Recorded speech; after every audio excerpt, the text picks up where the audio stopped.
Hello बच्चों, आज हम एमपी बोर्ड 2026 के लिए महत्वपूर्ण प्रश्न पढ़ेंगे। विषय है केमिस्ट्री और यूनिट नंबर है 3, जिसका नाम है रासायनिक बलगतिकी, जिसे हम केमिकल काइनेटिक्स भी कहते हैं। आइए हम महत्वपूर्ण प्रश्नों पर प्रकाश डालेंगे। तो सबसे पहला प्रश्न है, रासायनिक अभिक्रिया की दर क्या है, इसे प्रभावित करने वाले कारकों का वर्णन कीजिए।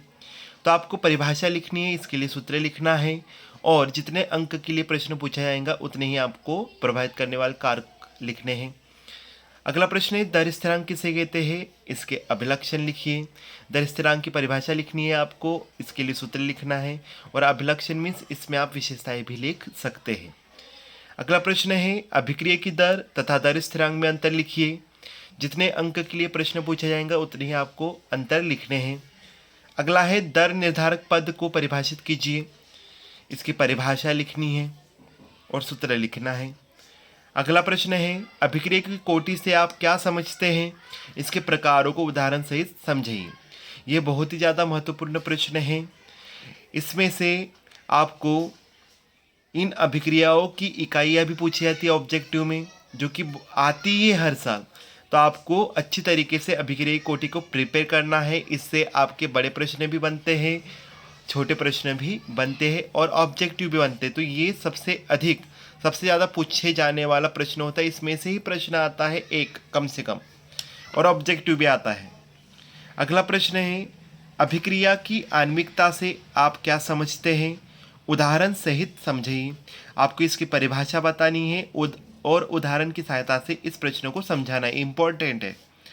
अगला है, अभिक्रिया की आणविकता तथा अभिक्रिया की कोटि में अंतर लिखिए। ये भी बहुत ज़्यादा महत्वपूर्ण प्रश्न है। जितने अंक के लिए पूछा जाएगा उतने ही आपको अंतर भी लिखने हैं। अगला प्रश्न है, प्रथम कोटि अभिक्रिया हेतु वेग या दर स्थिरांक समीकरण की उत्पत्ति कीजिए। महत्वपूर्ण है प्रश्न है। अगला है, शून्य कोटि अभिक्रिया हेतु वेग या दर स्थिरांक समीकरण की उत्पत्ति कीजिए। इम्पोर्टेंट है। अगला प्रश्न है, अभिक्रिया का अर्धायुकाल क्या है।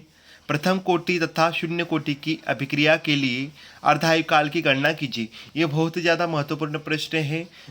लगभग 2-3 सालों से बोर्ड परीक्षाओं में इसमें से प्रश्न पूछा जा रहा है 4 अंक के लिए। 2025 में शून्य कोटि की अभिक्रिया के लिए अर्धायुकाल पूछा गया था, जो कि महत्वपूर्ण है। दोनों के लिए बहुत ही ज़्यादा आने की संभावना है बोर्ड परीक्षा में। अगला प्रश्न है, आर्हेनियस समीकरण क्या है तथा इसे समझाइए एवं इसकी उपयोगिता लिखिए। प्रश्न के हिसाब से आपको इसको डील करना है। अगला प्रश्न है, सक्रियण ऊर्जा से आप क्या समझते हो। सक्रियण ऊर्जा और देहली ऊर्जा में संबंध बताइए। इंपॉर्टेंट क्वेश्चन है। अगला प्रश्न है, दर्शाइए कि प्रथम कोटि की अभिक्रिया में 99% अभिक्रिया पूर्ण होने में लगा समय 90% अभिक्रिया पूर्ण होने में लगने वाले समय से दुगना होता है। ये प्रश्न 2025 में 4 नंबर के लिए पूछा गया है। तो इस वर्ष भी इससे रिलेटेड प्रश्न आने की संभावना अधिक है। अगला प्रश्न देखेंगे, जो कि महत्वपूर्ण है, एनसीईआरटी बेस पर है। निम्नलिखित अभिक्रिया की कोटि की गणना कीजिए जिनका वेग स्थिरांक है। वेग बराबर के, ए की घात है 1/2, बी की घात है 3/2। उसी प्रकार से वेग बराबर के, ए की घात है 3/2 और बी की घात है -1। इसको ज्ञात करना होता है और अभिक्रिया कोटि बतानी होती है कि इसमें अभिक्रिया कोटि कितनी है। अगला प्रश्न है, निम्नलिखित अभिक्रियाओं के वेग व्यंजकों से इनकी अभिक्रिया की कोटि तथा वेग स्थिरांक की इकाइयाँ ज्ञात कीजिए। ये भी एनसीईआरटी क्वेश्चन है, जो कि आ सकता है, 90% आने की संभावना है। तो इस प्रकार का प्रश्न रहेगा।